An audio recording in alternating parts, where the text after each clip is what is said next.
Quel match les gars, quel match. Dortmund face à Chelsea.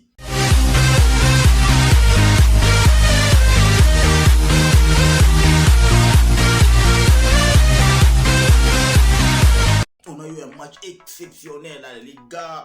Bienvenue dans le temple du spectacle. Aujourd'hui, il y avait un très grand classique. Borussia Dortmund d'un côté et Chelsea de l'autre. Ce soir, on a eu un match digne d'une rencontre de la Champions League. Le Borussia Dortmund a déployé le jeu durant toute la première période jusqu'à une certaine période en deuxième période. Mais malheureusement, ce Chelsea est en train de pêcher. Chelsea, sérieusement, on ne se comprend pas. On ne comprend pas. Ce qui est sûr, c'est que cette équipe, elle est malchanceuse. Hein. Elle est malchanceuse parce que deux fois, elle te produit du beau jeu, mais à un certain moment, ça tangue un tout petit peu. Et c'est malchanceux, ça prend des buts, ça ne sait pas égaliser, mais ça presse. Aujourd'hui, on a eu une très bonne rencontre. Aujourd'hui, Chelsea a très bien joué collectivement. N'eût été la nonchalance, comme on le dit toujours, on va le répéter encore et encore jusqu'à ce que le goal de Chelsea comprendra. Kai Havertz, ce n'est pas un attaquant de pointe. Kai Havertz, c'est un attaquant de soutien. Il est à l'aise s'il joue autour d'un renard, s'il joue autour d'un joueur digne de Lautaro Martinez, d'un joueur digne de Ivan Toney, oui, à partir de là, il va carburer. Mais là, à le mettre chaque fois en pointe, c'est un gars qui ne sait vraiment pas s'exprimer dans cette position-là. Dans cette position-là, il a de la lacunes et il montre ses failles. Raison pour laquelle aujourd'hui, Niklas Süle a été vraiment très à l'aise avec Kai Havertz. Parce que, avec son poids, son manque de vitesse, Niklas Süle, face à un attaquant de classe, un attaquant intelligent, qui prend des espaces, qui sait se faire oublier. Sur ce coup-là, il perd. Il perd totalement le duel face à un attaquant direct. Raison pour laquelle moi je suis en train de voir comment est-ce que l'équipe de Chelsea va se relever. Parce que oui, depuis la victoire face à Crystal Palace, Chelsea n'a plus gagné. Que ce soit en championnat, en cup, en Carabao Cup ou encore en Champions League. C'est là. Soit la défaite, soit un match nul. Et aujourd'hui, ce qu'on a vu dans le contenu est bon. Le contenu que nous va, n'est-ce pas, Tony, l'équipe de Chelsea est bon. Parce que, sérieusement, il s'améliore au fur et à mesure. Raison pour laquelle on va y aller d'abord avec la compo. La compo, le Borussia Dortmund nous sort Kobel, qui a été très exceptionnel aujourd'hui.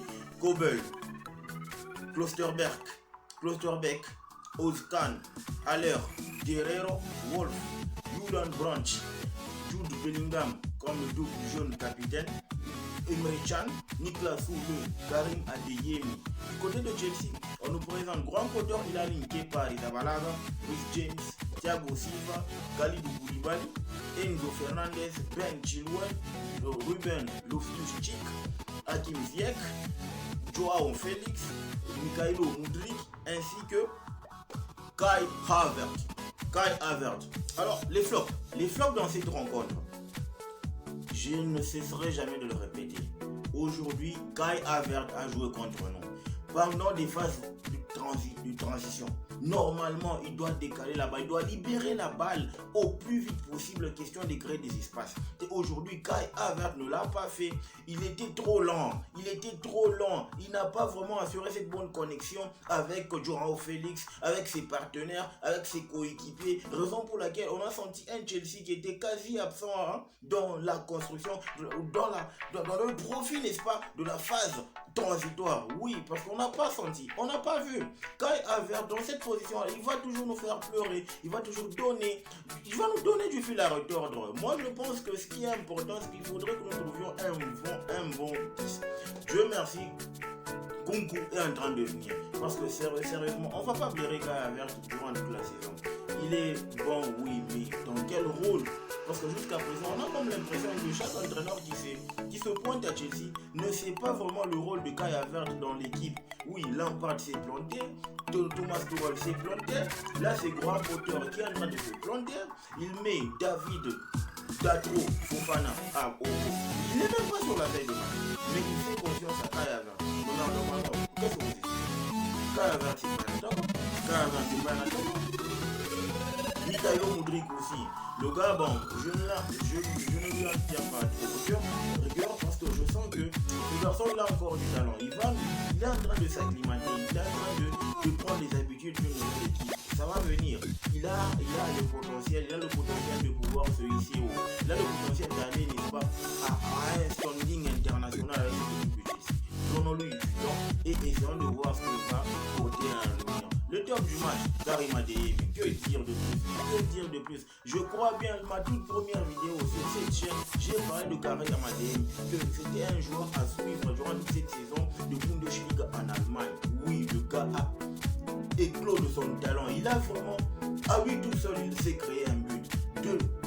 Du rond central jusque dans les perches de Kepa. Oui, sérieusement, même si sur la sortie de Kepa pouvait faire mieux sur cette action-là, mais il faut aussi compter ou encore louer le talent, la qualité, la finition, l'aisance, le calme qu'a sorti, n'est-ce pas, Karim Adeyemi sur cette action-là pour tuer Enzo Fernandez qui était resté seul de trop et tuer un qui pouvait Kepa Arrizabalaga.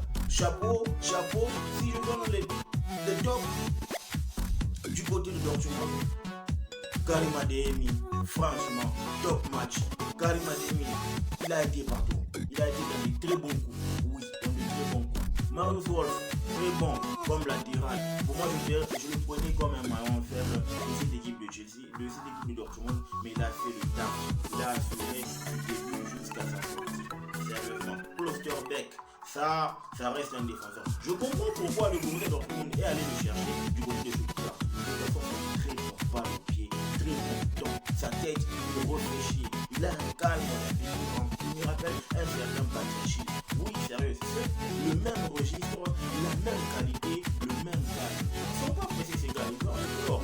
Mais celui qui m'a encore impressionné dans cette rencontre, Julian Brandt, il a fait le taf parce qu'il ne s'est pas vraiment mis en exergue aujourd'hui, mais au moins il a été pondérant, n'est-ce pas, dans cette rencontre. Et on a vu son impact. Le numéro 6, Oscar, très bon aussi. Du côté de Chelsea, que dire de plus? Aujourd'hui, Reece James, il nous sort une rencontre. Il est en train de monter en régime. Et quand Reece James monte en régime, ça donne quelque chose de bon. Chelsea est bon. Donc, moi je pense que cette équipe de Chelsea a encore du potentiel, encore. Donnons du temps à Graham Potter. Et aujourd'hui, je ne vais pas le blâmer. Le gars, il pouvait rien. Il pouvait rien sur ce but. Le but est totalement mérité de la part de Borussia Dortmund. On n'a pas eu cette chance. Khalidou Koulibaly a tiré et la balle n'a pas franchi la ligne de but.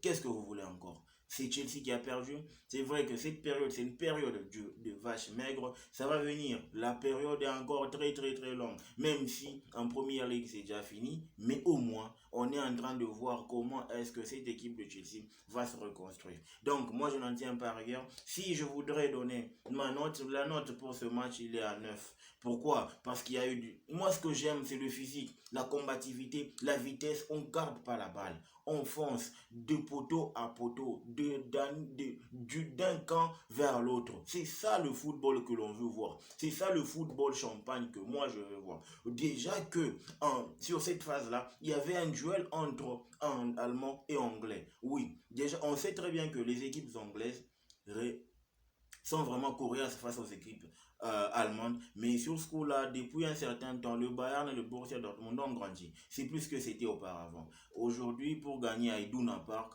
c'est vraiment un challenge, n'est-ce pas? Même le Bayern en Allemagne, il ne gagne pas facilement à Iduna Park. C'est vous dire le niveau qu'a maintenant cette équipe de Borussia Dortmund. Donc moi, je donne un 9 à cette rencontre. J'ai hâte de revoir le match retour à Stamford Bridge pour voir ce que nous donnera, ce que nous produira ces deux équipes qui vraiment, même si aux abords le contenu, tout n'a pas été parfait, mais au moins ça m'a plu. J'ai aimé le match, il n'a pas été ennuyeux du tout. Des bonnes actions, des bonnes combinaisons. Joao Félix, topissima. Joao Félix, vraiment il faudrait que Chelsea construise l'équipe autour de ce joueur. Oui, c'est le patron. C'est le patron, il est en train de le prouver sur le terrain. Il prend des responsabilités. Mais, que dire de plus? Pour moi, n'eût été le goal de Karim Adeyemi, n'est-ce pas? J'aurais donné le ballon d'or à Joao Félix. Le trophée homme du match à Joao Félix. Mais ce soir, je suis obligé de m'incliner face au talent de Karim Adeyemi. Chapeau à toi l'artiste. Merci parce que tu l'as fait. Merci parce que tu as été génial aujourd'hui. Chapeau à toi l'artiste. Big up. Donc les gars, dites-moi ce que vous en pensez en commentaire par rapport à la performance, au contenu. Dites-moi ce que vous en pensez en commentaire. N'oubliez pas de remplir l'arène. Vous commencez à venir liker, partager et soyons nombreux. Le football mérite d'être vécu. Ciao.